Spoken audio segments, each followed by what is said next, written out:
Oh, that sun. It's bright, isn't it, Pumpkin? It's too dang bright.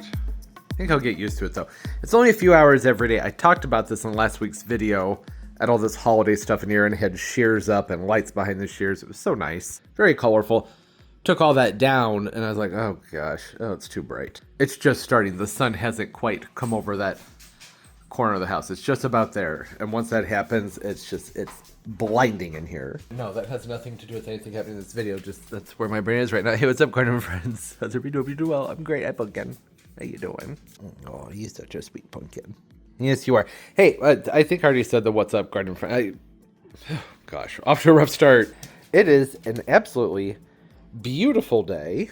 It's like 55. Very unusual January weather. And I'm not mad about it. Who knows what'll be by the time this video comes out. It's like January 6th today, I believe.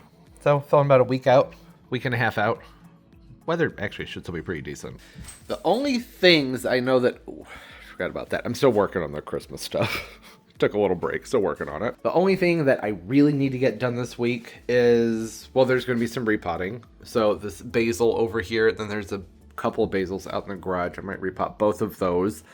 I like to find a different container for this blue star fern.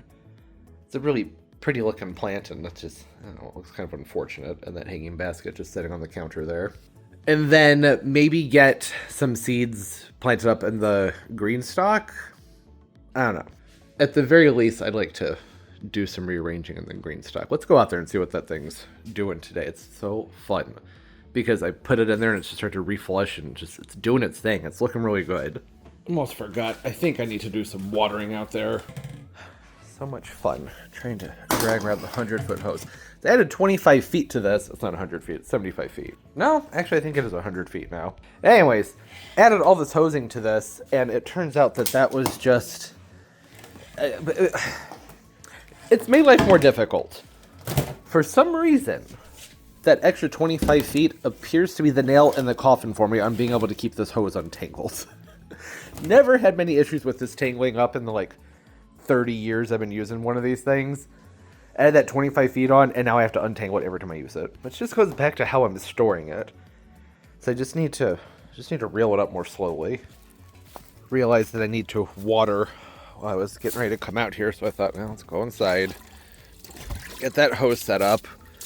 Did not think I'd be watering this much this winter, but, well, it's also been surprisingly warm. Where do I set this? Okay, that'll work.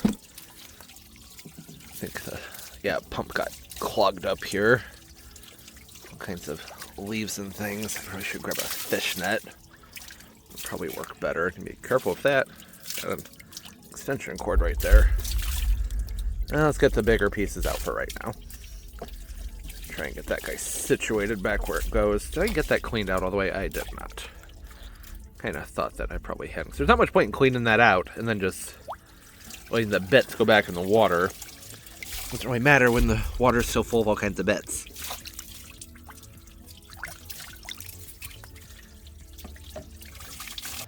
Nothing? Sometimes it does that. Okay. Alright, yeah, I have the flow turned down pretty low on this guy. Just want to have some moving water out here for the birds this winter. There we go, that's picking up. Oh, this piece right here, that's because this is made for cleaning fish tanks. I know it's pretty long and ridiculous, but well, it just makes more sense to leave it on than to take it off. Just light watering. A little bit heavier, actually, than I would normally do in the winter time. It's so unseasonably warm. I really do want to make sure that everything here is getting a good drink. Typically on water during the winter, I'll show you on the next plant. I'm too late with this one. But I typically go in and just kind of do one of these. Just a little dribble around the top. Like that, and I move on. That's it. Not trying to water things the way I water them during the summertime, where you want to make sure the water comes out the bottom of the container and everything. Nah, I'm just trying to make sure that the soil has some moisture and it doesn't need to be moist all the way through, though being consistently moist would be better. But yeah, winter watering, it's pretty quick and easy. It takes a while when you're doing it with one of these things, so... Alright, gonna let that run and do its thing over there in the windmill pump for a few minutes. The windmill pump gets big, hefty drinks. Everything else, it's just little sips. I've been having to do this about once a week so far this winter, except for, you know, when it's been dreadfully cold. And that's pretty unusual. Typically in winter, I'm watering about maybe every 3 weeks. 2 to 3 weeks, somewhere in there, and I come out and just a quick little drink for the evergreens, and that's it. Kind of in a tricky place here because the plants have the temperatures for growth, but not the day lengths, not the light. Oh, I forgot an ornament. I can pop that guy off of there. Put it in my pocket so don't forget about it. Yeah, so it's a matter of trying to make sure that there's moisture, but not so much that it could create a big ice block around the root of the plants should we have a freeze. I think the low tonight's like 42, which is crazy. That's normally a warm day for us in January, and 42 is the low. That won't last, I'm sure. This is the top little finial piece. It was this fountain that broke when we had that really bad windstorm back in November. I've been trying to see if I can just remove it completely. Haven't had a lot of opportunities for these little types of side quest things with the holidays and everything, but I have some more time now. I think that's going to be interesting. I can get that seam to line up really well on that side, but over here I got these big gaps. I'm going to have to fill them with foam when I get to it. So right now that just falls down, so the water's just going to rush down inside of it, and you won't... I mean, it'll still have a nice effect to it, but it's not going to look anywhere near as good as it would if it were doing what it's supposed to do and have the water trickle over this edge, right? But that's fine. That's fine. I have pretty much all winter to get that fixed up. Take that inside and get it glued back together and filled in. Set it down over here so I don't forget about it. Right next to the door. Oh, that looks kind of cute there. That's wonky brokenness. So I have the bulbs coming up over here. That's not that unusual. Usually we have little bouts of bulbs wanting to come up throughout the winter time. This is a little bit earlier than usual. Usually that's not until, you know, February, but hey, I don't hate it. It's nice seeing the green. It's exciting, even though that's not going to amount to absolutely anything. All those little green bits, they're just going to get killed back as soon as it gets cold again, which I'm sure will happen sooner than later. Okay, everything's had a drink. I'm going to take this guy in too. Set that right there. Help me remember. The reason the windmill palm still gets more water is because, well, it's still growing. It's still pushing out growth from the crown, and there I can watch it move every day basically, so yeah, it needs water. Apparently it didn't get the memo to cool its jets and slow down. I was thinking I also needed to water in here, but things are, I don't know, they're pretty moist. I think the Chinese fan palms could use some water. I mean, there's condensation dripping off from everywhere in here. But yeah, the soil on some of these guys is kind of dry. For right now, I'm just letting this guy over here refill. Let's come over here to the Greenstalk. I remember saying in the last video that I thought there were a couple of layers I could remove from this, which would be helpful because it's too high. I can't get the watering basin on top. I could raise the greenhouse up some, but then it's just more prone to blowing away. Right, and the warm air rises, so may as well keep it a little bit lower. That, and it's very difficult to get to the other side to raise it up over there. So I would rather just remove a couple of the ones that basically don't have anything in them, or just have things that go outside. I know there's like just chives, I think oregano, and one of those that could go outside. All right, we've gone through and deconstructed the Greenstalk. I've reduced it down to being the strawberry level. This level right here, which is a strawberry, and then there is a snapdragon in here, Madame Bronze Butterfly. Is this snapdragon still doing anything? Potentially. That still has potential. Strawberries, chives, and rosemary, oregano. This guy right here, strawberries and oregano. I know these look like absolute hell, but remember, these things froze solid, so this is them rebounding from before they got them moved into the grow space in here. I don't want to tug too hard on these guys either. Looks like there's a pit I need to fill in on this one. I'm thinking I'm going to need to add a bunch of soil, at least to a couple of these. I don't have a ton of soil to work with, though. These are the two that I'm keeping out. They don't need to be in there. It's just mint and chives. None of those things need to be in the grow space, or in the greenhouse, that is, and I don't care if the mint gets killed back because it's what's growing everywhere. I had one peppermint and a spearmint, and I think that's it. And they are in all of my Greenstalks from the top to the bottom, so Some of that dies off, it's fine. And the chive will be okay. The chive doesn't need to be inside, it's evergreen. This one right here is going to be the fresh layer. I'm going to add some soil to this. You can see where it has settled down some. I'd like there would be more than that. And there, unfortunately, the only soil I could find at the store was this. And this is not something I would normally use because I think it's a big old marketing bunch of BS. And there's a good amount of wood lately in the Miracle-Gro soils. I stopped using them last year. What's it going to say on here? Oh, well, hold on. This one right here, first ingredient is peat moss. It's not aged forest products. Okay. Well, maybe I will like this more than what's been in the yellow bag. I assumed it was going to be the same. The yellow bag, first ingredient, well, at least last time I looked, was aged forest products. Which means wood, if you didn't know. Mulch and twigs and things. Yeah, I don't know. You can only tell so much from looking at it. Does it smell like wood? Nope, smells like soil. Okay, all right. So you have to buy the expensive small bags now to get what used to be the good stuff? Cool, I see wood. There are twigs in there, but I don't know, that's gonna happen sometimes. Just gonna top this off. Like I said, I'm only using this because, well, that's all I could find. The nurseries are closed this time of year, at least most of them are, and the ones that are open keep their soil outside. I don't really want to use the soil that they've been keeping outside because the weather we've been having, I know it's just gonna be more than likely going to be a clumpy mess. And I just don't need much of it. So for right now, this is fine. Especially for what I'm going to be doing with these. I would like to add a good amount of compost into these to richen them up, but I'm also going to be putting seeds in here. So that just, I don't think that'd be a great idea. Don't need all those organics around the roots of the seeds because then you're going to have issues with them dampening off. One thing I learned with these Greenstalks, I've only had them for a year now, but it's to go ahead, put your soil in, water it in, and just maybe give it a day or two, because chances are that soil's going to settle. You're going to need a lot more soil. I had several of these like this one. Look how far down that settled. Just kept on settling down. And there may have also been critters digging into them. That wouldn't surprise me at all. There we go. I think that's much better. Go ahead and take that guy. Get that pressed down on top. That should be good. All right, that's the second one. And I should have mentioned, been trying to work it in with the top layer of the soil that's already in there.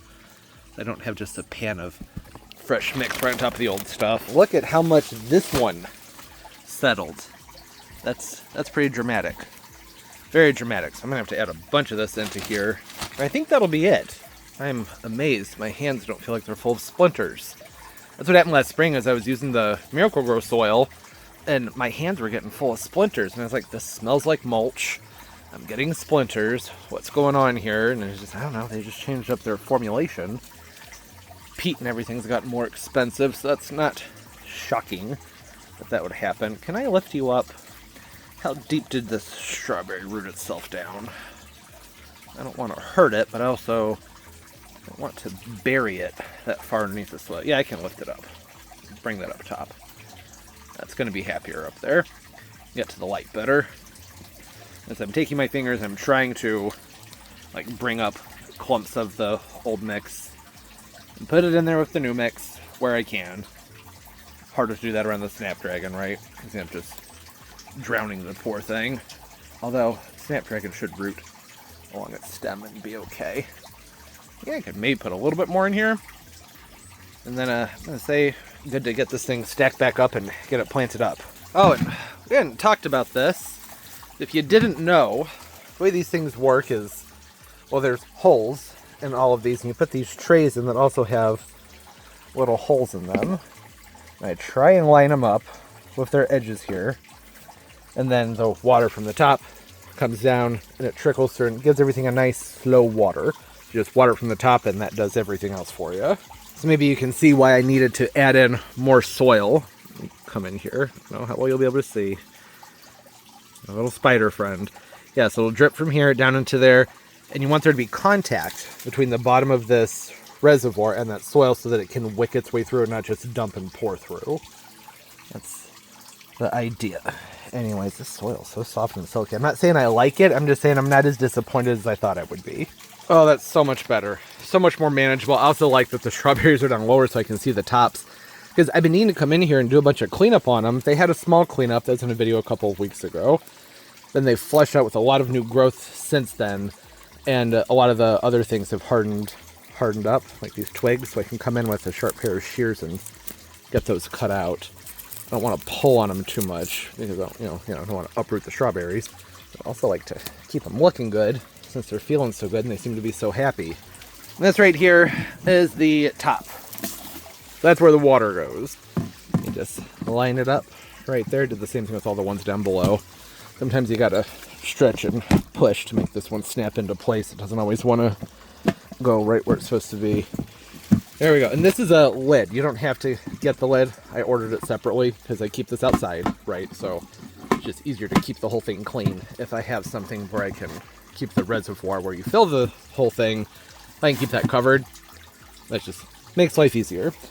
Only thing that I'm not crazy about with this setup right now is that the rosemary is now on the very bottom, which is, going to be the last row to dry probably.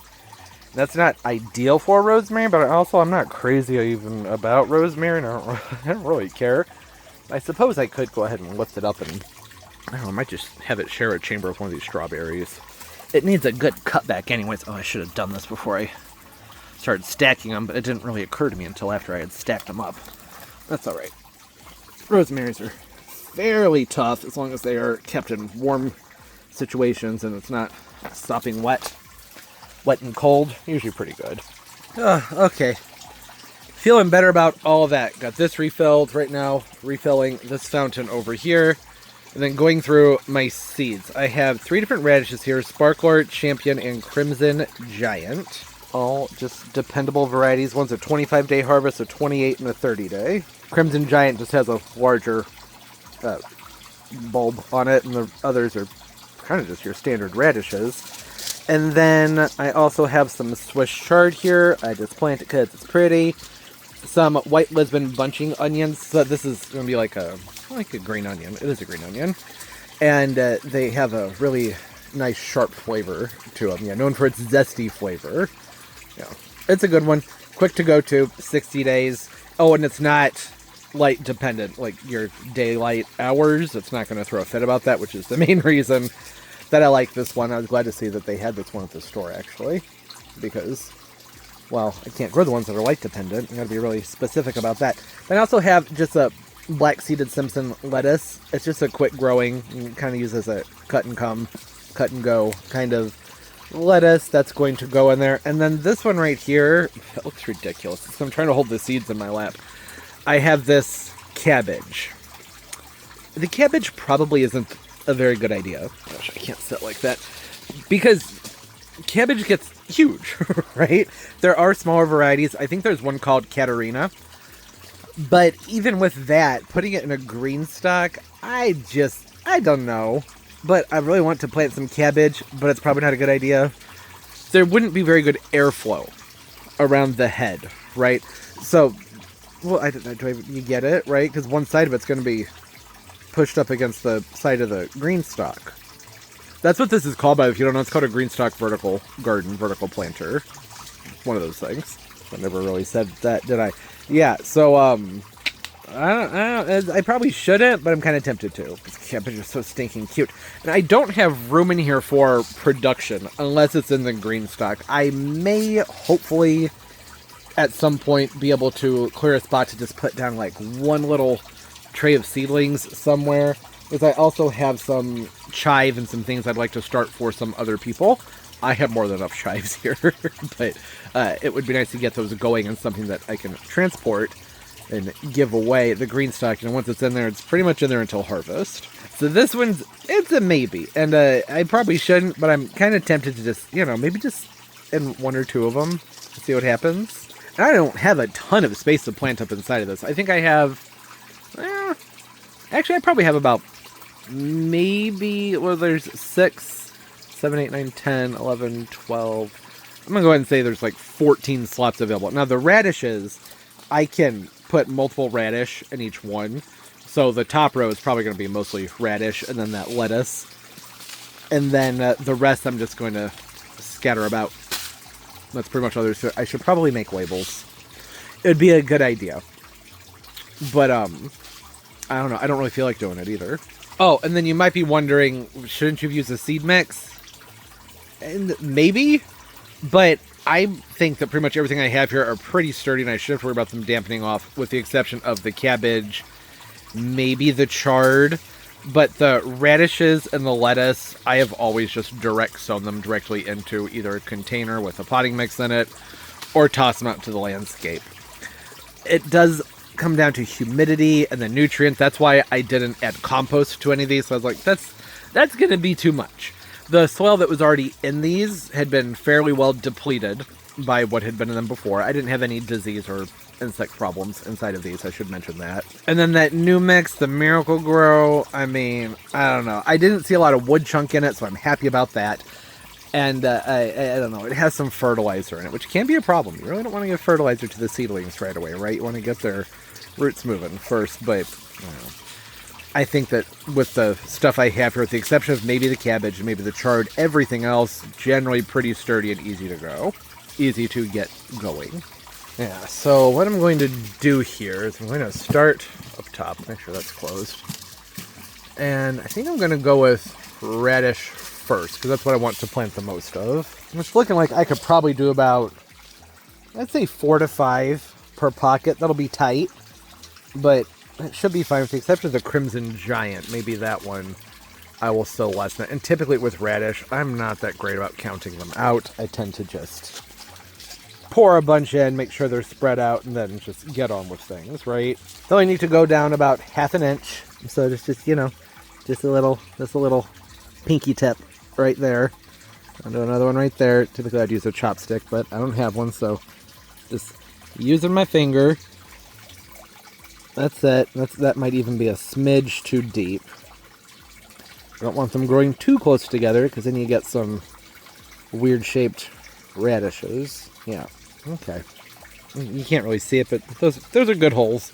Alright, so what I decided is for this top row, I'm doing the sparklers, and then I'm going to do the, what was it called? I left it in my chair. This one right here, Champion. Because they're different looking, so that should make it easier to tell which is which, right? The sparkler should have a white on the skin, and this one right here is just a cute little red cherry looking radish. Actually, I'll do the Crimson Giant up top with the sparklers, because that way I will definitely be able to tell them apart. And then I'll do the what is it? The other one that I just showed you, I'll do that in the next row down.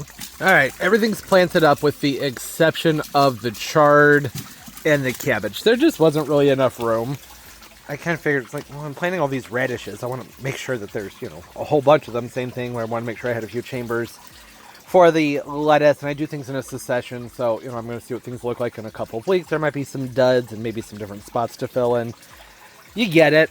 You get it. All right, so now that's done, and I can go ahead and get some watering done in here, and I don't know, pick up later and do something else. I don't know what. Need to repot those basils. I don't want to forget to do that.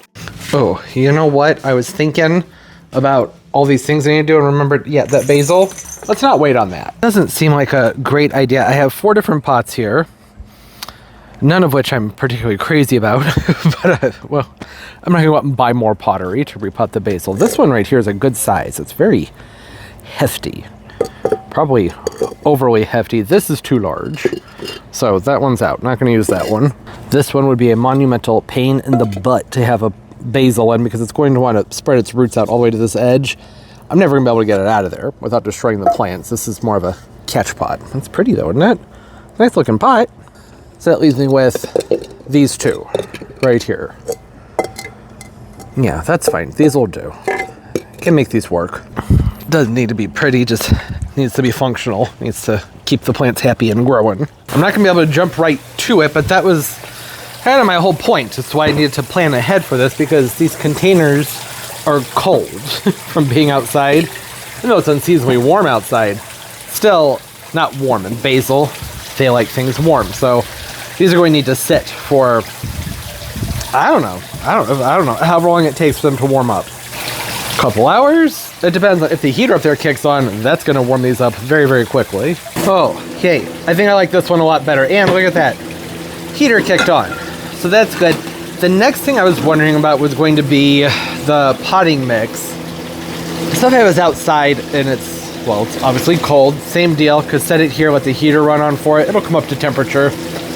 But I'm just not crazy about the soil that I have left. The majority of it is clumpy and it's wet. They sent me a bad batch. I don't like it. So I think we should just mix up something on our own here. Just got to figure it out, right? Okay, where's my... Oh, it's right here. It's right next to me. I got my bucket right here. So I'll be mixing that soil up in. It already has some soil blend down in it. It's pretty much potting mix that has some chunkier aroid and orchid stuff in there. And there's a good amount of sand. Very dry. This will work. So I'm going to be adding a lot to it. I also have a portion of a bag here of some of the Proven Winners soil blend that is in better shape than the stuff that's outside. I'm going to put a whole bunch of that in here because I'll probably be using it for other things. It'd be nice just to have a bunch of that mixed up and ready to go. I also have this Espoma. Y'all can't see what the heck's going on here. This is a rather old bag of seed starting mix from Espoma. I'm putting that in here too. I think that it's going to lighten up that Proven Winners mix and make it less clumpy, help add to the drainage. I should probably grab some compost too. Just a scoop. Just gonna go grab 1 scoop of compost. Yeah, there we go. See, not much. It's just a little bit of compost, just to add some life back into this blend. Like I said, that seed starting mix, that had been sitting around for a long time. It's already inert. That's the whole point. Seed starting mixes, you don't want them to have a lot of organics or any in them. And then that Proven Winners mix, it's not the best of the batch. This will help liven it back up. Don't need very much of it. I don't want things to retain too much moisture because, well, you know, rot and organic materials can certainly add to that. So now I'm gonna pop the lid on this and mix it up. Look like that's about, it looks 50-50 on camera, but in person I'm saying about 50-50. Yep. No, it's not. When you turn it, you can see there's much more of that potting mix than that, what is it, the seed starting blend. I wonder if I should add some sand into this too. Oh, it feels so good to have my arms back in the dirt. I just love it so much. That's the thing I miss the most in the wintertime, is just being out there in nature and getting dirty and not even having to think about it as being dirty. It's just being outside, being with the nature. So relaxing. Okay, and as much as I was enjoying that, I do think I could streamline this and get in there and really probably do a better job mixing this up more efficiently. Yeah, there we go. I just realized that's probably so loud. I'm sorry. Okay, yeah, that feels nice. It has a good silky feel to it. There's lots of little fibers in here from where the sphagnum moss got shredded up. That's going to help hold on to some moisture. It can hold on to moisture. Definitely want it to hold on to some moisture. Also want it to be airy and to drain well, just as far as an all-purpose mix is concerned. Also, I had a little bit of peat moss, and I thought to myself, well, I could just blend something up from scratch, but it would just be nice before opening up that bag of peat to go ahead and use up these like half bags and quarter bags of things that I have laying around. Yeah, look at that. That's good. That's nice. Good composition. All right, there we go. That's blended up. That's good. That's enough mix that it should last me for a minute. I think we can go with this one first. If you don't know, this is the basil I've been referring to in the video. This is the Amazel basil. This one's from Proven Winners. The only reason that I like this one is, well, one, it's vigorous and sturdy, but you can say that about a lot of different basils. This one doesn't have a flavor change. The profile doesn't get disrupted by it flowering, which is really nice. I also can't help but wonder if this has been bred to bloom more. I don't know why they would do that, but it does bloom a heck of a lot more than any other basil that I've grown. That could also just be my grow lights. Might just be extra stimulating to them. All that's going to come off though. We don't want these flowering right now. It's just a force of habit really to cut those off. This entire plant though right? I got to cut this whole thing back for the repot. So I don't really need to focus on just the flowers. What I'm going to do is probably cut off the top third. I think the top third would be about right. I really could probably cut it just straight up in half, but, well, I don't want to. I'm just cutting it from right here for right now. And I will come through here in just a moment. Make sure I like where those cuts are. You can see how some of these pieces are a little out of whack. I could come in here and I could take this piece down right there. Okay, and cut this browning piece out right here. In fact, this entire part, I'm going to cut this one down. This, well, is it going to bud out there? I don't know. We've got two buds, or two growths coming out from just below it. Let's just cut that entire stem off. Make sure that stays dry, because there's this hollow nature to the basil plants. And then is there a long stem inside of this piece? If there isn't one, I want to cut it out. Well, I'm almost tempted to take this one down to here and hopefully get it to bush back out. But I don't think I really need to do that. I think it would make for a really nice, happy, bushy plant. And the thing about cutting back things like basil is I don't feel at all wasteful. Look at all this fresh basil I have to work with inside. I'll give that a good wash, cut the flowers off of it, make a chimichurri. I don't know, something great. Is chimichurri? No, is that parsley? It's parsley, but I had to pause for a sneeze. Added basil to it last time and it tasted wonderful. So that's what I was thinking of. Okay, scooping up some soil. Didn't cut the camera, so hope you enjoyed that moment of seeing absolutely nothing. I tried to make it all make some kind of sense. All right, that's probably about right. I'm still going through and checking, make sure there aren't any chunks that need to be broken up, because that Proven Winners mix that I was using was very, very chunky. I can add some more mix into this, actually. I'd rather just have to scoop some out and move it over here into this container if I need to. Get it pressed up against the sides as much as I can. A bunch of leaves to clear out from this pot. This guy is nice and moist. I don't know why I have the tag. The only basil I'm growing is the basil right now. Well, that's not true. I have an emerald towers, but that's a totally different growth habit. All right, let's have a look at these roots. I'm always cautious because there's so many earwigs in the grow space.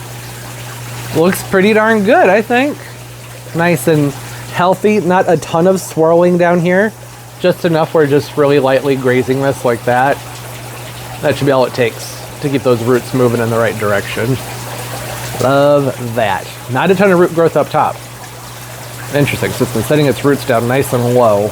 And take some more of this mix out. I do want to make sure that I have a good lip inside here so that I can water to my heart's content.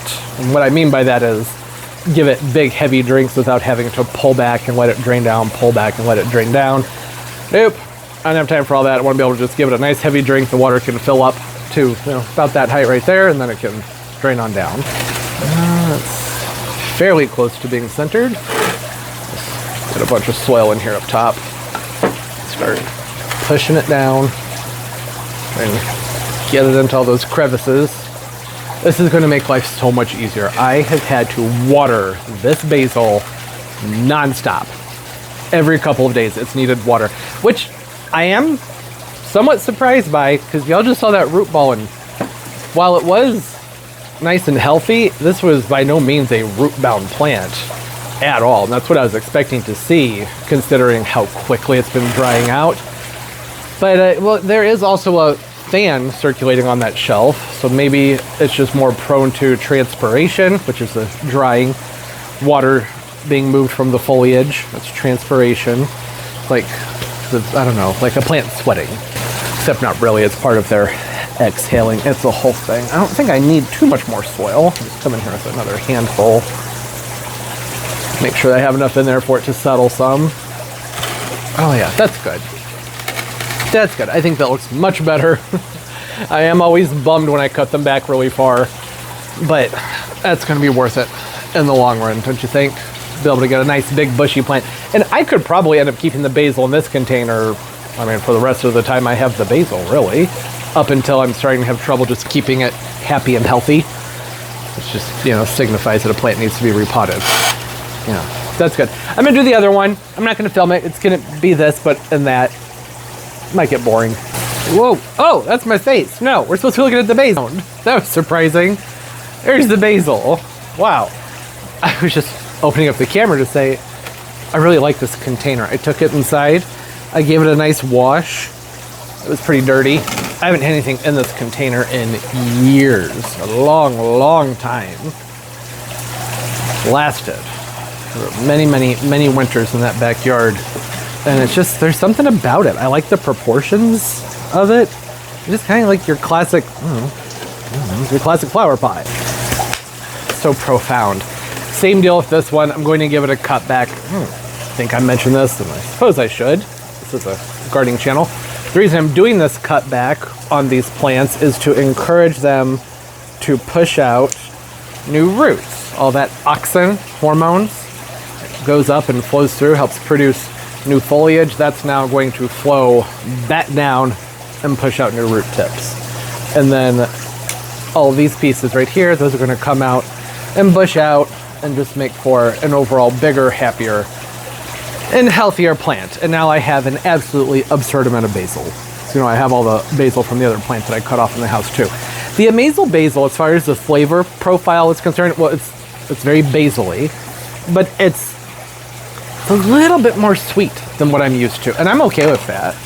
Sometimes I like basil to have a sharpness to it. I don't know if that's the right way to describe it, but it is kind of a sharpness, the way I think of it. This one, it's very sweet, which is nice. I add it to a lot of things that just need to be sweetened up, because I don't add sugar to anything, ever. I don't consume sugar, like, at all. So, having that basil around, it adds that sweetness, because it has the natural sugars, and I should clarify, I don't add like cane sugar or the beet sugar, nothing like a bagged sugar. I don't add that. I consume sugars that occur naturally in plants and vegetables, but that's basically it. Realize that could have been confusing, and there are some people who really like to get down to the little details and might give me a hard time for saying that. Well, there's sugar in that. I know, but I'm talking about, you know, refined sugar. It has a nice sweet flavor to it. I enjoy it. Good to cook with, stores fairly well, and overall it's a pretty prolific plant. I have grown basils that grew more quickly than this one, but this one, it just maintains itself better. The ones I've grown in the past of the Amazel basils, I typically didn't have to prune on them very hard. I would come through and cut the flowers off just out of habit. You don't have to with this one. It can go ahead and flower and it won't make the flavor change, but well, that's also going to make it more tempted to set seed, and I want them to focus on foliar growth, not on flowering. So that's why the flowers need to come off. Now, when they're outside, different story. The pollinators usually really enjoy these flowers, so I try and leave them during the summer months. They're really cute little flowers too. Can you see them? They're little dainty things, but they're just stinking cute. Cute little white flowers. They smell nice too, of course. And I really do like that soil. I think that mixed up nicely, using that Espoma seed mix with the wet and mucky Proven Winners mix that I had laying around. A soil that I really like is, I think it's by Sungrow, which I would not be surprised at all if that's who's packing the Proven Winners mix. The Sunshine No. 4 has high porosity, and I really like that one. And really just the Sungrow in general has been a good potting mix. Right now I've just been stuck with what I can find at the stores. Should probably place an order. Anyways, that's enough of that. Let's go ahead and take this guy and put him over there on the plant shelves and give him a drink. Oh, something I had not considered is that this is not going to fit back onto the bottom shelf where I had it. It might. Oh, it can stay up right here for right now, just for a week or so, but I am going to need that space. I'm pretty sure I talked about in this video. If not, then it was the end of last video, because I have plants coming in the mail that I need underneath these grow lights up here. All right, go ahead, give them a drink.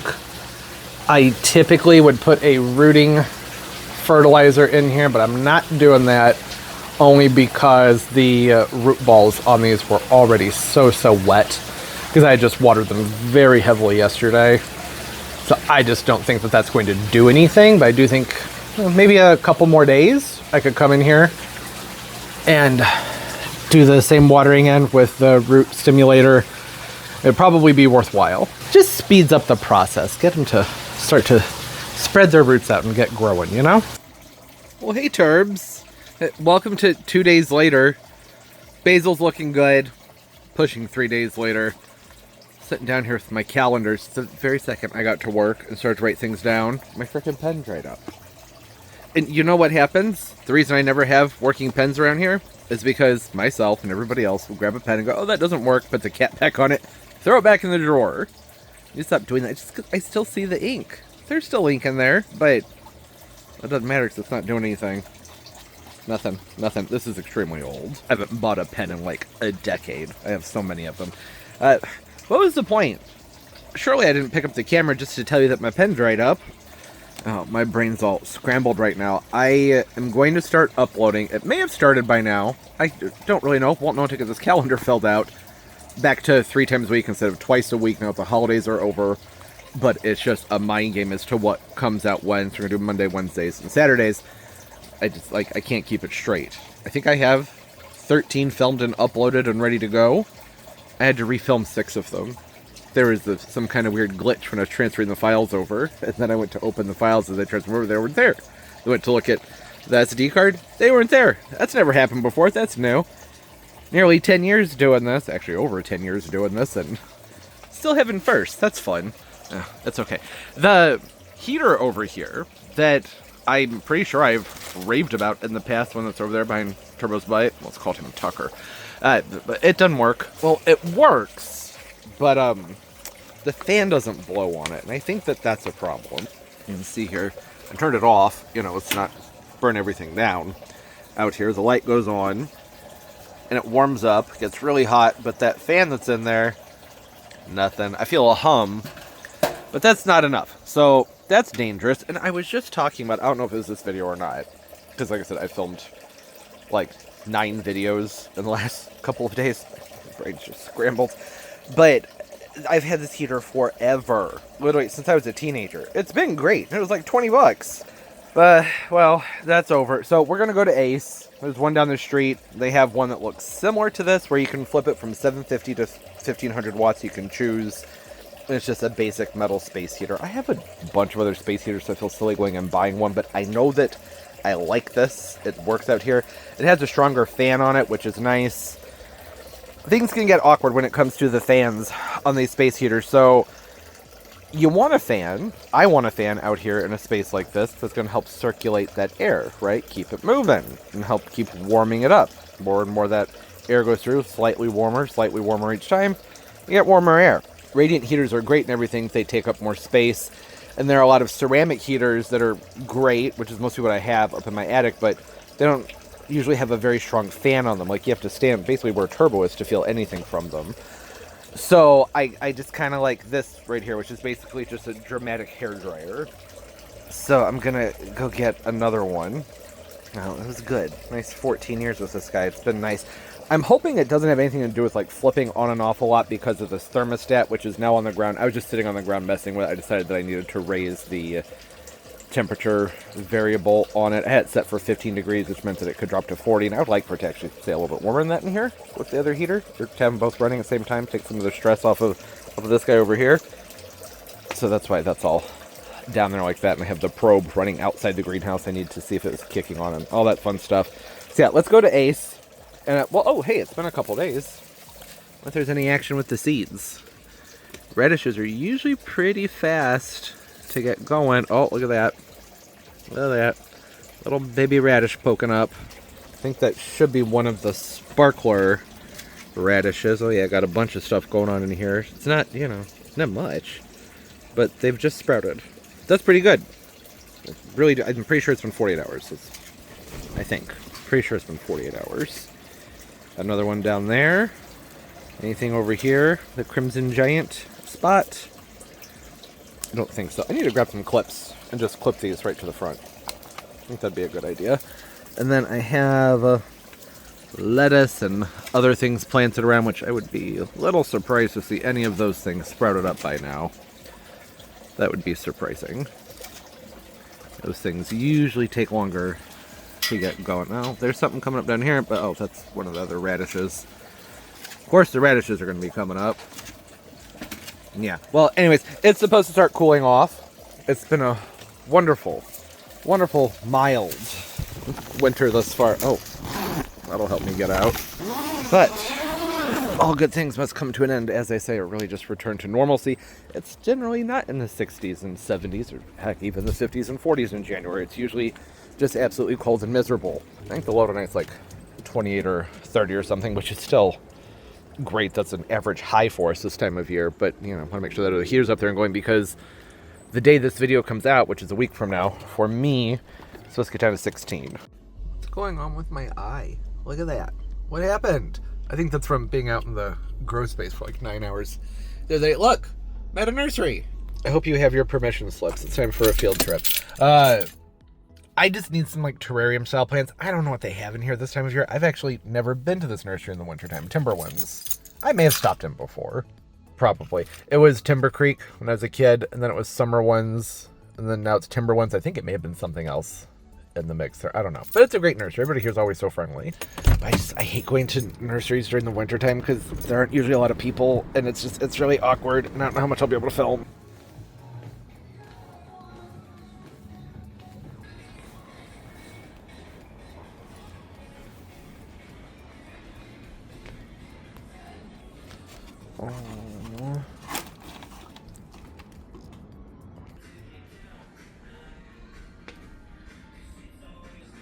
Oh, they've got good stuff.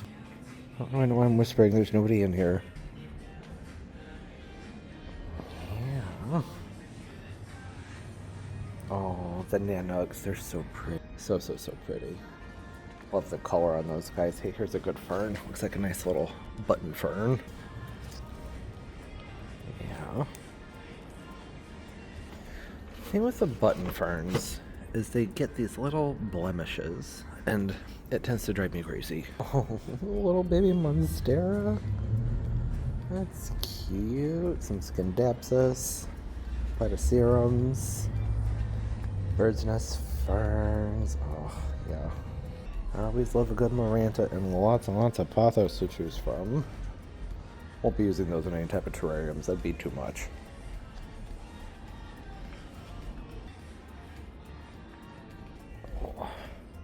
Love the donkey tails and the haworthias. Really good sturdy plants. Look at that. That's a nice big clump. Really nice big clump. I realize I need to be talking louder. This music. Oh, that's going to get me in trouble. These. Oh, how did I not notice these guys up here? Wandera Miami. That's a nice color. Look at this. The bonsai Wairata. There's a field trip or something going on behind me, so now I really do have to whisper.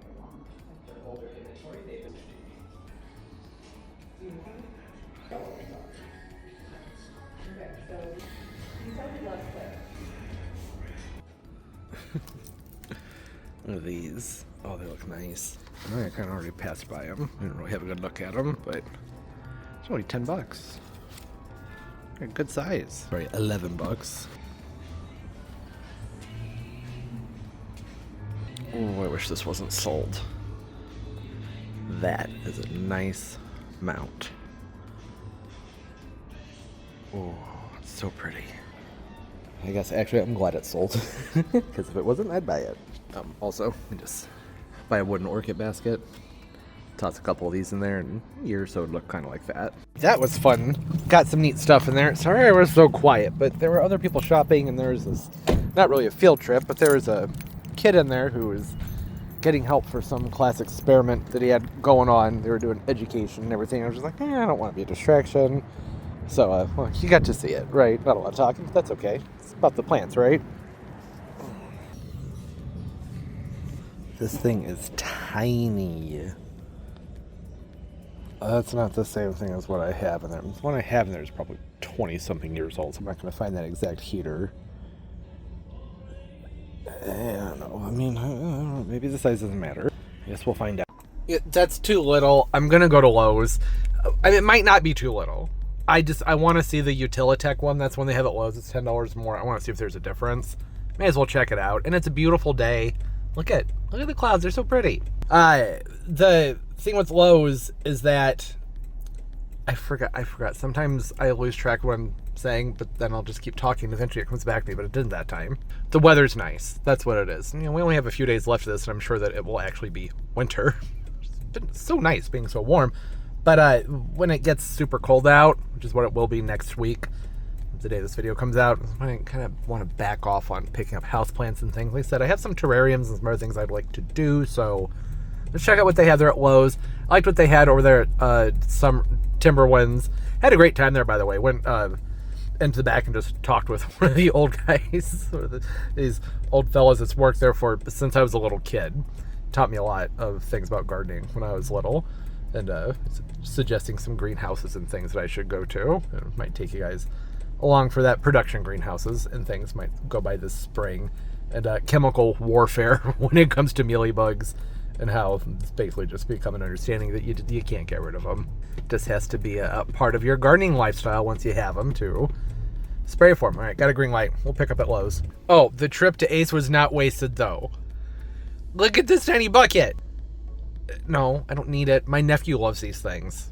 I would have bought it regardless of that, but you know, I mean, it's I like tiny buckets. Apparently those storage totes, you know, the black ones with the yellow lids, I should know the names. I mean, by Stanley maybe? I can't remember. They have tiny ones of those somewhere too. I haven't seen those yet. Oh, yay, plants. Just an example of what a good deal I got on those giant Horthias. These are $7. These are, you know, third to a fourth the size of those ones from the local nursery. They look good. A little bit more variety there too, but I really like those ones that, actually, you don't even know which ones I got, do you? Well, you'll see when we get back to the house. All right, I'm not usually into the, whatever you want to call this. We'll call it hydroponic, semi-hydro-ish. But I think this looks cool. I like it. Very cute.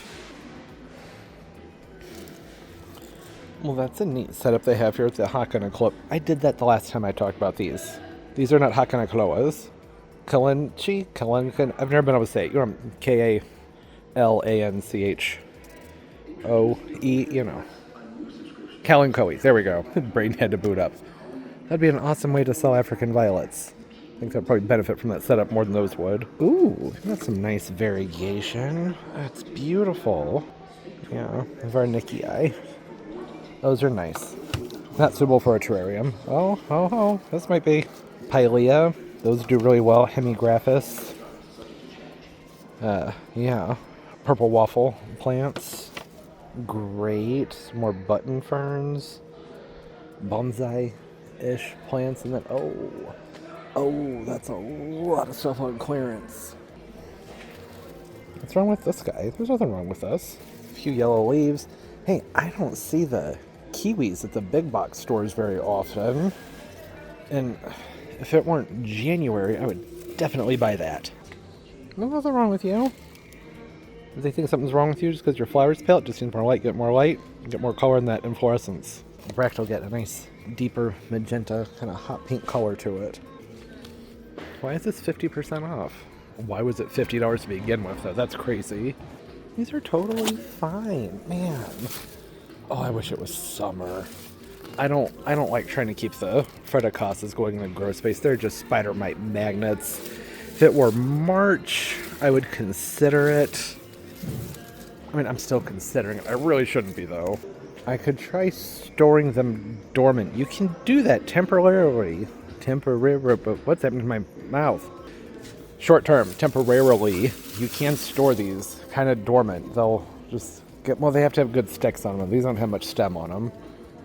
Yeah, they'll defoliate for a while and then just boom, give them some light and some water and they come right back for you. Do a pest check. Not that I'm not spraying daily for pests as it is at this point. What's happening? That's not a heater. I'm going about this as if I'm like a victim here. Oh, I have to buy these. Really don't. That's not the case. But these guys make such wonderful fillers. They have really great color once you get them out into the sun. And the main reason I don't want to buy them right now is because don't find them so easy to keep in the grow space. That's only because of the pests. Otherwise, they're very easy plants. I wonder how these would do in the greenhouse.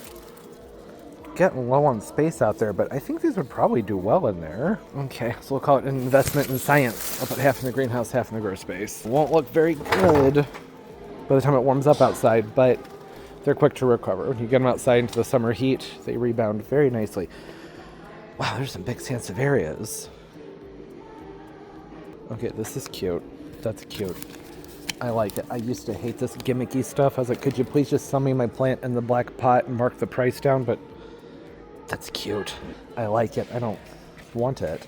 If they had the bird, oh, they do. They have the bird's nest fern in that pretty blue pot. It looks neat. I don't think a bird's nest fern is one that needs to be in a container like this. To pop something else in there. I don't think that this is a 2-gallon gray watering can, though. So I'm not sure how much it cost. Oh, it's 50% off. Changes everything. And literally, the video before this one's going to be a video of clearance plants. And here we are, round 2. Alright, that's where the little guys are. Start finding some things to pop in terrariums. Oh, I wish the orchids were in clearance. They rarely even get in the better grow these bagged orchids. That's very infrequent. You get to see them, I don't know. I see them maybe once a year, and they usually don't look very good. This looks pretty good, though. It's a nice pseudobulb on that one. Large Lavender King. Cattleya. Classic Cattleya. That's not going to do well.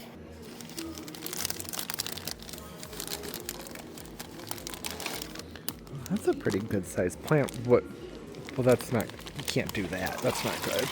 Get that out of there. Oh, I'd be tempted to get that if it hadn't just been sitting in water like that. I don't want to take it home and have to battle root rot. 50% off. If that were the case, different story.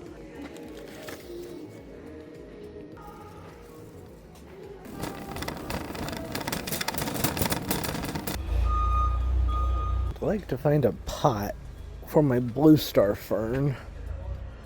But I've been kind of picky about my pots lately. Not lately. I've always been picky about my pots. I think that'd be big enough. Don't know about the color. I don't know. $40, like I really gotta like it. That was just okay. Okay, heater. Alright. There they are. See the size difference? I know. Maybe it doesn't matter, but I just figured, you know what? They both say 200 square feet. They both do essentially the same thing. I feel like this is getting knocked over by turbo an awful lot. So I'll return that. I thought about just not even getting it, just going right to Lowe's, but I was like, well, if Lowe's doesn't have this, because sometimes Lowe's will say something like, you know, they'll have something in stock, and then I go there and it is not there. It says they have the Sunshine Mix, the Sunshine number 4, great potting soil. It said that since midsummer, but you go there, it's nowhere. I had employees, not today, but one occasion over the summer, like looking everywhere trying to find it. And everyone's like, oh, we don't know. But apparently they have like 150 bags in stock, which right there makes you go, probably not, because those are big bricks, big bales. They probably don't have 150 of those. That'd be surprising. Anyways, there's the heater. I laid most of these on their side for the drive. That way they could just sort of hold themselves in place, and apparently this was the only one of these guys that was on clearance, so got lucky there. All right, I'm gonna take this and bring the houseplants in. Oh, I had to buy, I'm not happy about it, but that's what they had as far as potting soil goes. The nursery I was at had Fertilizer and ocean forest and stuff, and they tried to talk me into it. I was just like, no, sorry. I've been down that road before. I'm not spending $20 on a small bag of Fertilizer. I'm just not crazy about that potting mix anymore. I have used it and it's fine, but I have to fertilize nonstop with it. Not one of my favorites, but it drains really well. It's a decent soil, but it's just, I've used it many times. Wasn't crazy about it. And same thing with Ocean Forest and Happy Frog. It's good, but it holds on to too much moisture for the way I do things, and it's a fungus gnat magnet because it has so many organics in it, which is typically a good thing, but just the way I do things, it's not. And I just needed a little bit of soil, so now I got this. Heater's plugged in, heater works. This is the old one, and I'm not ready to chuck it just yet. I'm gonna take it apart and see what's going on with that fan, because like I said, I've had this thing forever. The other one, it's basically identical. The switches are in different spots, but basically identical. I plugged it in, and it's heating beautifully. Okay, I know you don't care. Plants, you want to see plants. We met the 4 cordylands. Those are in the garage. I think what I'm going to do with those is keep them in the garage until probably early to mid-March, just depends on the weather. And then as I'm moving the windmill palms out of the greenhouse, the plastic greenhouse cold frame, then I can move those cordyceps into that space. We'll just see. They're an easy to grow plant. The issue is that they're pest magnets. That's why I don't like to have them in the grow space. I usually just keep one, and it's one that I give lots of systemic to, and it's just, it's the one that's there to help kill off the bugs that want to flock to it. They never look that good, though, come springtime. And that may be the case with those. They may just be some sticks with a few leaves on them. That's totally fine if that's what happens, because once it warms up, they just flush back out. You would never know that they got looking crummy during the winter. So, yeah, I have them sitting in the garage in a different space from where I've ever kept them before. They're more like kind of near my desk area by the areca palms, which always have mealybugs on them. It may have not been the best spot. I don't know. I may also repot them because they're just in that straight up coconut mix, which is harder for me to water because the pots are overfilled, so they're going to overflow. So if I can get a hold of a larger quantity of potting mix, then I'll go ahead and get those repotted. Okay, new plants. From the nursery, grabbed an asparagus fern, just your classic plumosa right there. Wonderful for terrariums, and I love the way these look in the sun. They're so pretty in the light, aren't they? So pretty. I really like those underneath a cloche. They look really nice underneath a cloche. And then I grabbed two haworthias. This one right here is the concolor. Look at that. Let's take it back over here to the light. Ooh, look at that. It's so pretty. Such nice color. And this is full. Look at all those offsets. I love the way a haworthia looks when you have them in a larger pot and they've started to just fill and take over the top of the container. It takes years for them to do that, but once they do it, it's so pretty. I'm missing one. Oh no, it's over here. It's right here. Here's the other haworthia, which had a little pup popped off of it. Not a big deal. Just pop that back into the soil. This one doesn't have a tag, so I don't know what kind it is, but it's very full. I like the color on it. I thought this would look good in a desert style planter because it looks just like a miniature agave, like an Americana, well, kind of ish. But it's not. It's a haworthia, but miniaturized. And there are miniature agaves too, but they're usually much more pricey when they reach this size. Just had a really nice color to it. Just calm, peaceful, grayish blue, silvery foliage. So pretty. Peperomia. It's one of the watermelon peperomias. I don't see these as much as I used to, so then I grabbed one because I really like them. That's as exciting as that story gets. It's really sturdy plants. Nice sturdy house plants. Good coloration. I like that they have that pinkish red stem on them, and the color on the foliage is nice. And it has that like sparkly glitter effect to it. You can't really see it on camera, but just trust me, they have really pretty foliage, sparkly kind. And then I grabbed another peperomia. This is one of my favorites. Again, it's so pretty. Probably going to have this one for a long time. This is one of the Rosas. Yeah, Rosas. So the last one of these I'd never even repotted. I just set it underneath a cloche in this window. I watered that thing like once a year. It lasts about 3 or 4 years. And then something happened. I don't remember what. I had to clear out the window for something, and it came out from the cloche and had been there for so long that it didn't adapt to that transition very well. But I was watering it maybe once or twice a year at the max when it was inside that cloche. It was just whenever I'd take the cloche off because it would need a good cleaning every so often, about 2 or 3 times a year, I would water it. I don't think it was more than twice a year, though. It could have been 3. They're just so sturdy. They do very, very well in an enclosed environment, and they have that really nice plump, succulent foliage and a really good shape to it, too. This is a really nice one. It's really full. Very healthy. Look how big this guy is. Nice and big. For a while, I was only finding these in really small pots with just a few leaves on them. So it's nice to see one that's nice and big. Has some good size on it. Then, of course, I grabbed one of those staghorns, which I already have. One of just your plain old platycerums, but I got another one because I was like, this is a good-looking one. The foliage is nice and stiff. We've got 3 different growths growing out here from the main. I think it would be fun to mount it or put it onto into a wooden orchid basket. And then from Lowe's. So this guy ended up being on clearance, which was pure luck because none of the others were on clearance. And I asked somebody about it. I was like, is that right? I don't know why. Why was I questioning a good thing? But I don't know. It just felt like the right thing to do because none of the others were marked down. They're like, yep, yeah, it's on clearance. And they're like, I don't know why, but it is. I said, okay. Works for me. I got real lucky. It's one of the ones that had a bird's nest fern in it and not one of the peperonias or Hoyas. I say peperomias or Hoyas. And is one of the pots that I like. That blue pot. I did learn these are not connected, so you have to be careful with them. I picked this up and it was tilted and got water all over the place. I may try a different plant to put in here. I just don't. In my environment, a bird's nest fern really doesn't need to be in a self-watering container. But I'm probably just going to keep an eye on it and see how moist it stays. And how the fern does. If it seems happy, then let's go with it. Why not? I also grabbed a maidenhair fern. I really like to use these in terrariums. I only use these in terrariums or outside in the garden. Cannot keep these alive to save my life in the house. I don't have the humidity for them. It's too much. Now that would probably do wonderfully in a container like this. Probably do really, really, really great. And then I grabbed this pilea right here. It's a dark mystery pilea. It's the only one they had that I liked the foliage on. It has a nice silvery leaf on it.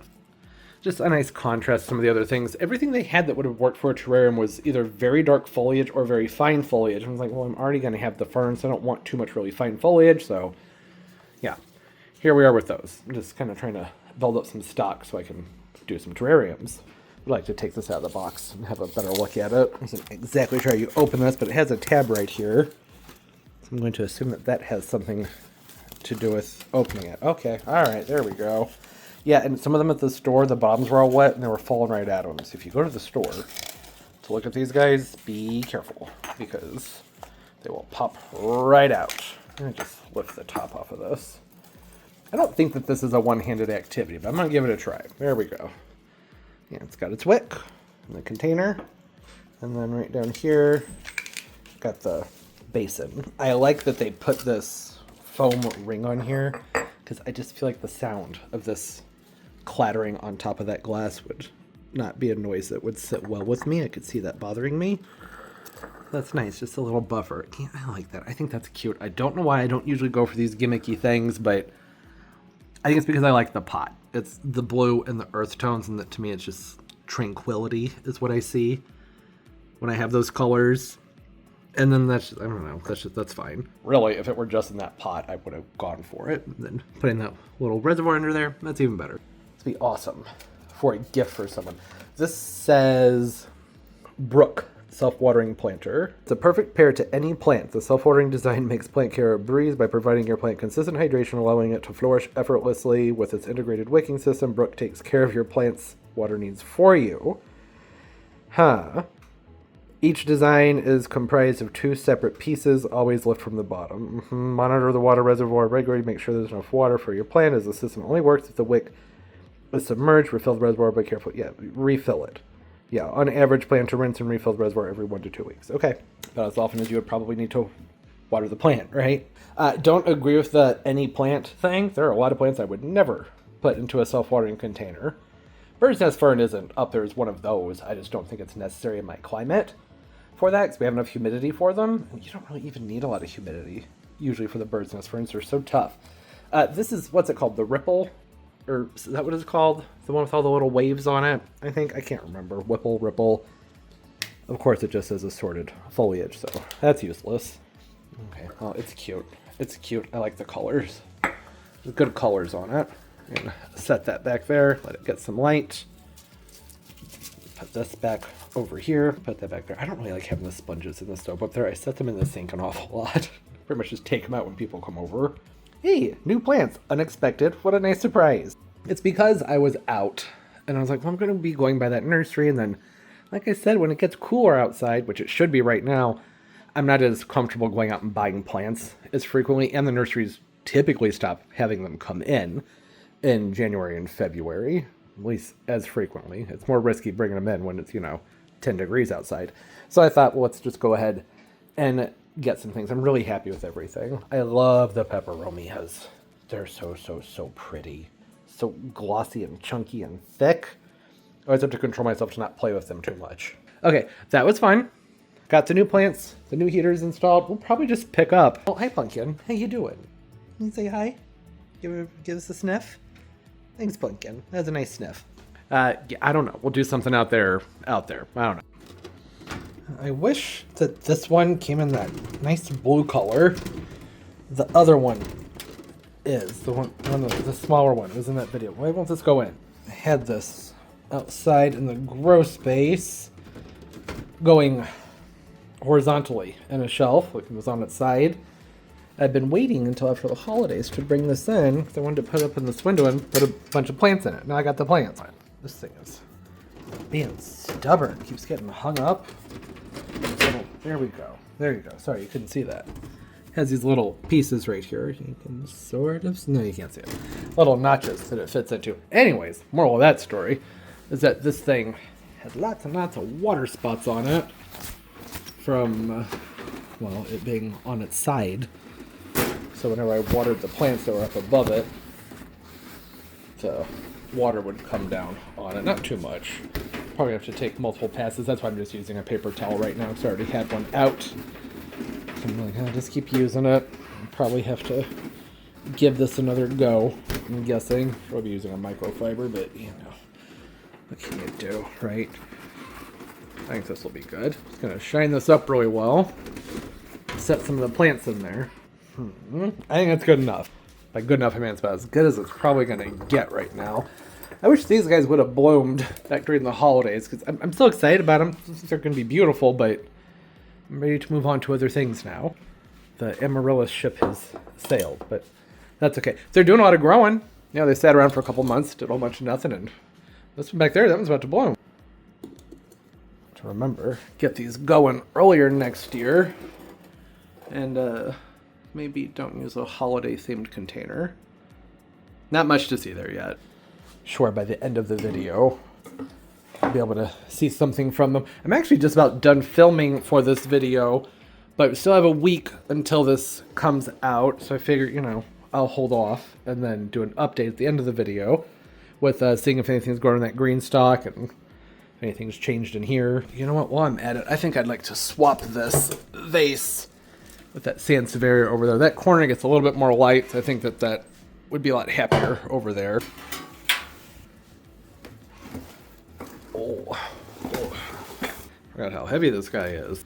That is a very nice full plant. Look at it. Look at it. Oh, it's so pretty. I have to make sure that's turned in the right direction. Don't want to smash any of those leaves up against the wall there. Let some of them drape out. Yeah, that's good. I like having some of those hanging forward. Oh, I keep forgetting. This is not attached to the base. Just slide it. Do my best to do that without making some kind of awful loud screechy sound. Okay. Okay. And get you back there towards that window. Another amaryllis right there. Got our bird's nest fern. Okay, there we go. Get you posted up in that corner. The basil, I don't really need the basil inside. This was supposed to go to Bay's house and Bay never took it. I don't need 3 basil plants. I have 2 more in the garage, but I'll probably just take out the grow space. I think it would do better out there with the others. Get this guy opened up. Thought about putting some leca beads in the bottom, but that's something I can always do later. Now, this is going to be a mishmash of things. Not everything that's in here are things that necessarily should be together. I'm not going to be trying to keep the humidity up in this from the get either. More just a little bit extra warmth. There we go. A tall guy in the back. It's a nice big bold texture in this corner. That peperomia. Peperomias, this isn't quite right. I don't think, at least from my experience, they don't always do their best if you have their foliage pushed up against the glass like that. So that might be something to not do. Need to be careful. And this guy back here. Succulents can stay in the front. They're not going to want as much water. Really, that's a better reason to put them in the back, but it's fine. I can just reach over them when I need to water. And this pilea here. Okay, and then the maidenhair fern. And I will probably be getting the haworthias out of here sooner than later. I'd like to just put them in their own little pots and probably take those upstairs. I think this is nice. There we go. That's too big. All right, well, that's very temporary. Everything that's in here is not meant to actually stay in here. It's just where I'm keeping them for right now. Hey, look, there's my reflection. Better to film later on or really more early in the morning. You get it. You get it, right? Okay. Such excellent quality this is. It's fine. It's an improvement. I have always wanted a greenhouse in this window. I wanted to do a Wardian case. Really big Wardian case. Trying to talk through a hiccup there. They're my favorite. A really big like, Victorian one. Oh, it'd be so pretty. But I've never had good luck finding those for sale. When I do, the cost is just, it's too much. I'm talking, you know, $1,000 and up usually for one that would be large enough for this space. But this is good for now, and that was like 45 bucks. Getting a similar vibe. It's not quite centered. Oh, I'm gonna be moving that around, playing around with it more later. I just wanted to get everything put into there. Tomorrow I'm gonna have to wipe that down again. Be pulling things out of there as I use them. I think this could use a turn. It's not quite right. Not quite right. There we go. I think that's better. Actually, with this, I might be able to use the wall to help support those leaves that are drooping. Yeah, maybe. No, it's okay if they dangle. I like the drapiness of them too. Okay, hey, that's been fun. I'm gonna cut off for now. I think we've done enough in this video and pick up after this and see what's happened after, you know, a few more days have passed with the seedlings and some of these plants. You know, there will be updates probably. You see that? See this? That's what happens when you wash your hair and then stand in your garage with a 10,000 watt heater for 5 minutes. It's stuck like that. That's never going back. I feels better. Whoa! Wind. When it winds. That's not the right way to say that. Sure, when it winds out, all the condensation drops out. It just rained on me. Covered in all the water spots now. That's fun. Hey, I know, it's breezy out there, huh? Winter. Rolling back in. Enough of this fake spring stuff that we've had going on. Oh, okay. You really want some love. Okay, alright. We're gonna pause for turbo time. Careful with that fig. Careful with that fig, buddy. Wanna go see your fish? How are your fish doing? Yeah, check out your fish. Oh, hey, look at that! Fig's waking up. I mean to grab that for a while. A little bit of Lysianthus from last year. Is that what this is? I assume that's what it was, because I thought that's what I'd grown over the front of the pot. This does not look like the foliage of a... Oh, that's right. That'll be exciting. Okay, so I totally forgot that I had some really beautiful strap leaf caladiums planted up in these 2 containers. They never did much this year, but since we've kept these containers heated, you know, in a warm space, I would imagine that those should overwinter and pop back up on their own, right? That's what one would think. There are also curcumas in there. These did take some cold, though. We had that night, I don't remember. In November, there was a night where the forecast was way off, and I think I got down to like 21 or something like that. And then they had a couple other nights in the upper 20s, because the Chinese family homes, they can take it very briefly, and they're okay. There's still some damaged foliage. It takes a while for it to show up. I'm still cutting off of them, but I don't know if that will have affected the caladium and the curcumas that are inside those containers. I guess we'll find out. I don't remember why I picked up the camera. Oh, I moved the cordylons out here. 2 of them. I decided to keep 2 in the garage. 2 are out here. There's a separate video on it that will be out, I don't know, I think 1st or 2nd week of March. And right after that video, that vlog will start with an update on how they've done. So that way, about roughly 8 weeks will have passed, and we'll see how they're doing. See how infested they are with all the critters. I did some things. I did a lot with them. It was enough where I was like, let's just make its own video on it, because it's going to be a lot. So that's done. 2 out here. 2 in the growth space. Good amount of growth popping up in the Greenstalk already. It's been 6 days, I think, since we got those planted up. Daffodils. They're doing their thing. Look at them. Right next to what looks like a deceased plastic flamingo. Wasn't sure how that was going to work out, but I would say those have probably easily doubled in size. And for the life of me, I do not remember if I planted those up at the beginning of the this one you're watching, this video, or last Saturday's video. I cannot remember. Everything's a blur. I've been filming. So if you don't know, the way I try and do things around here, in order to be able to do 3 videos a week, I have to like bulk film. So I take a week and I just film. I film a ton. And then I can edit, and then I'll have the entire month of February to focus on taxes and other things, getting Christmas down. It's one of the reasons I still have Christmas decorations still up, is because I've just been working on all of this stuff so that, you know, once it's computer time, I can just do all my computer things, editing, taxes, all those things. And then relax and take a break, and then after I have usually 2.5 to 3 months worth of stuff built up, good lord, then I take a week and I do it again, and then the Saturday videos are more intended for, like, hey, here's what's currently going on throughout the last, like, 10 to 14 days. I don't always do that. That's just the way I've tried doing things the last 6 months-ish, and I like it. It does have some cons, so sometimes a video comes out and people leave comments, and I'm like, I have no idea what you're talking about, because it'll be something I filmed such a long time ago. That's not generally with a question, more like a comment about something they've seen or something I said, like laughing at something I said. I'm like, oh gosh, I don't know, I'm not in on my joke here, I'm sorry. But I've learned simple solution to that is I just rewatch my videos before they come out. I just put them up at like 2 times speed and kind of scroll through it, and quick refresher, you know?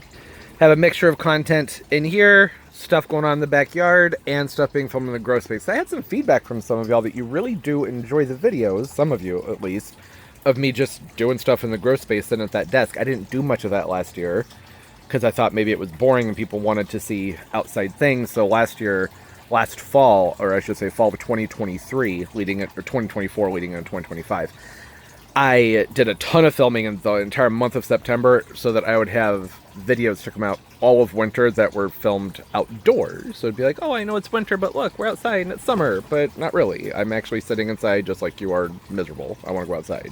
I didn't do that this year because I had the traveling and all kinds of other things going on.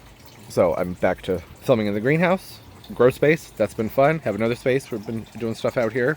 And I have some plants coming in the mail today, which I don't know if that'll be in this video or not. Just thinking out loud here, not trying to be a tease. I'm just trying to think of like the length of the video. We already went shopping, planted up some seeds. I've certainly sat around and talked more than enough. Had to go get that heater, which is working wonderfully, by the way. Excellent. I'd say pretty much just as good as the old one. We'll see if it lasts as long as that. I got like 14 years out of that other one. No, longer than that. That heater that got replaced, I got that, I don't know, I was either 12 or 14 years old, so got around 20 to 22 years out of that heater. That is impressive, and it was cheap. It was so cheap. I loved that heater. We'll see. I highly doubt we'll get that life out of this one, but maybe. And I haven't given up on the other one yet either. I started to take it apart and see if I can fix that fan. I think this would probably be an opportune time to prune the fig, since it's flushing out. I'm apprehensive, though, because, well, I don't know if this is a false flush or not. It's been pretty warm in here because it's been pretty dang warm outside, but, you know, it is January, right? And that's over. The breeze has kicked in, and as of the day this video comes out for sure, but today it's starting to cool off. It'll be like 45, and then I think the low that this video comes out is like 11, something like that. In fact, I'll probably take that windmill palm into the garage just to be safe. I thought about trying to fit it in here, but if I do that, I wouldn't have room for the heaters, and then, well, this would be a complete and total waste. Everything would die, except for the windmill palms, so not going to do that. I know, it's a St. Patrick's Day collar. I don't know what I did with this other collar. I'm pretty sure that I had to throw it out, but I'm not positive, but that seems familiar. I think the clasp broke on it, and that's what I had. So, he's going to be a St. Patrick's Day doggy now. I don't even know why I have a St. Patrick's Day collar. No recollection of ever buying that. I think my mom may have gotten that for Tucker, who was my dog, passed away in 2020. And we can see it's in pretty good shape, so Turbo can wear it. That's fine. Man, that is a lot of wind. The good thing is that I'm sitting in here with those strong winds, and I'm not feeling any drafts or strong breezes come through. I mean, I do feel a draft on my feet. My feet are a little chilly, because I have on sandals. But also because that door over there is cracked, so that this guy can run in and out and knock plants over. It's alright. It's good for them, right? Helps keep them nice and strong by getting knocked over occasionally. Soil temperature just below 70. Not bad. I'm sure that will change. Probably rather quickly this weekend when it's, 10 degrees outside. It has been a challenge. Why are you so sad? What's wrong with you? We've done walks. We've played. He's so sad and mopey. He's not sad. He's fine. He's fine. He has his afternoon sleepies. Turbo likes his afternoon naps. You have the biggest eye boogers lately, Turbo. It's the dry air, I know. That's what was wrong with my eye, turns out, by the way. It was an allergy. I did a load of laundry. I was washing my sheets, and I threw my pillowcases. In fact, I usually wash my pillowcases separately from my sheets. I don't know why. Well, I do know why. It's because I wash my pillowcases like twice a week, and I wash my sheets about once a week. I change them twice. That doesn't matter. I wash and change those things frequently. I have sensitive skin. And I used a fabric softener, which I never do. I never use fabric softener. And I think that was the problem. Because this irritation, I thought it was a sty, but I'd never had a sty before. And I'm very, very, very stringent about making sure that I clean my face every single night. I wash it every single night before I go to bed. So I'm like, well, that would be weird. And I change my pillowcases, and I have a whole skincare thing going on here. So would have been surprising, but those things can happen. But I remembered, oh, it might be that fabric softener. I washed my pillowcase.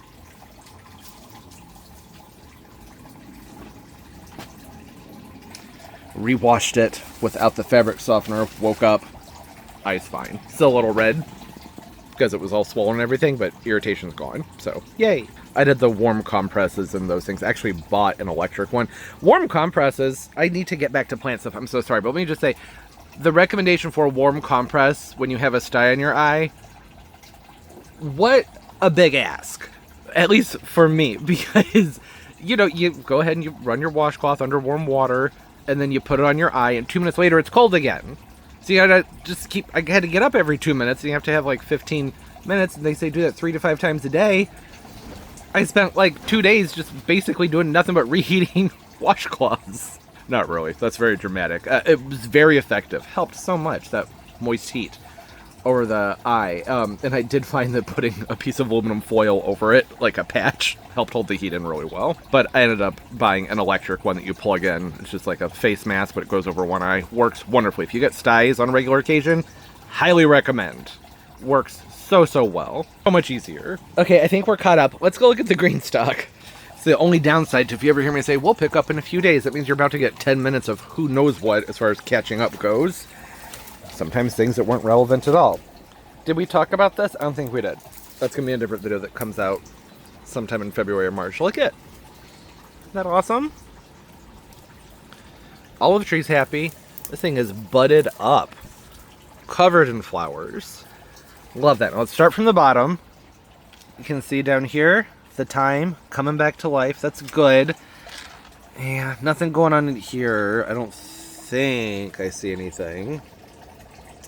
No, it is very wet down there. So that's something I was not quite sure about with starting seeds in a Greenstalk, was that the bottom row stays very wet typically. And it's very moist and humid out here. Okay, some of the lettuce is coming up. That's awesome. Not much, but a little bit. Oh, look at that. They're stringy, but they're growing. Good amount of growth from those radishes down there. More lettuce. That's great. Yeah, these are coming up too. Actually, one of these I've called lettuce is the bunching onion, and I don't remember which one. But so far, with the exception of 1, maybe 2 spots, I don't see anything coming up in here yet. Nothing coming up in there. But otherwise, got a good amount of germination. Look at that. Look at that. Isn't that fun? So the downside to doing things this way, I'm trying to find a spot where the lighting's decent, is that the day lengths are still pretty short, and I'm not putting a grow light in here. There's enough going on as far as electricity goes. That's why I kind of stuck with the radishes and the lettuce, and not kind of, I did. You saw me. I figured that that's just the best way to ensure that there might be something growing, because these are seeds that are pretty simple. They don't require very much. The main thing is that I'm just trying to remember every single day, I'm just giving it about a quarter of a turn, because, you know, most of the light's over here, right? So yeah, just a quarter turn every day, and that's it. And you can see this top. Oh, that's still moist. That's good. I was thinking I might need water today. I don't. That's good. I did not want to have to drag the hose out here. So yeah, they are stretched, but hopefully by doing that quarter rotation, they'll snap out of that. And they can be leggy as long as they don't dampen off. That's what I get the most concerned about with the seedlings, especially since, you know, I use just straight up potting mix. I didn't use a seed starting mix for these. I just did a direct sow, which is what I've always done for radishes. And that's never been a problem. But you do have to worry more about the dampening off, and it is rather humid in here. So none of these look like they're pushing out any true leaves yet, but I'm guessing within a day or so they should start to. Well, within the next probably 3 days. Some of these guys have a few sets of leaves on them. These are the Crimson Giants. These are the longest day to harvest too, 30 days. The other ones were, well, I don't remember. You might remember because it's part of this video. It was a few days ago. 28 day on the Champions, which are in that row over there, and then 26 and 25 on the Sparklers. Pretty quick. That's why they're so fun. You plant up the radishes in just over 3 weeks, 3 to 4 weeks. You got something to harvest. I love that. Now, in about 2 weeks, I'll plant up some more and just keep a succession going. Maybe. I don't know. Actually, I might not do that. I don't really know how many radishes I'll want around. I do eat a fair amount of radishes, but not this many. I can take this outside. I don't know why that's even sitting here. This is a bottom piece of a Greenstalk. Well, no, I do know why it's sitting here. This piece of Greenstalk had a lot of dieback on it. Well, that was weird. It just randomly turned off on me. I was saying that this had some random die-off on it. Because, well, it wasn't random. We had a really hard cold. Big cold. The one I was talking about with all these guys up here. Yeah. So it just needed to recoup. So that's why I brought it in here. But really, I don't... It's chives and mint. I don't need those in here. I think I was thinking that, oh, well, I use a lot of mint. Which I do. But I don't use this much. Not as much as going to be coming out of here in a few weeks. But I don't know. I would hang out here for a couple more weeks and see how it does. Yeah, hey, I had a fun week and a half getting stuff done. It was nice after the holidays, just like diving in. I hope when I was talking about all the filming, I wasn't making it sound like I was stressed. I wasn't. That was fun. It was all just works that needed to be done. It was projects. I was having a blast. So it was a lot of fun. Those videos will hopefully reflect that as they come out. And hopefully there will be some useful information for people. And probably just some entertainment, because half the time, I just pick up the camera and I just start going. I'm like, oh shoot, I didn't plan ahead. I used to. I don't really do that anymore.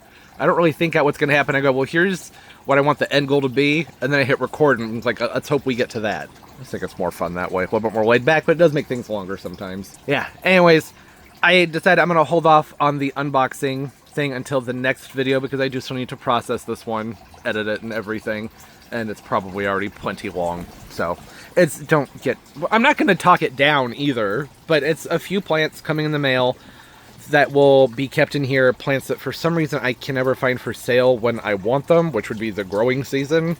So I have to order them this time of year and then just keep them alive until it's time to get them in the ground. Stupid. It's really stupid. I don't understand that. Actually, I do. It's part of how the plant industry works sometimes. Availabilities are very different in January compared to the springtime, when a lot of plant orders are going out to the nurseries up here.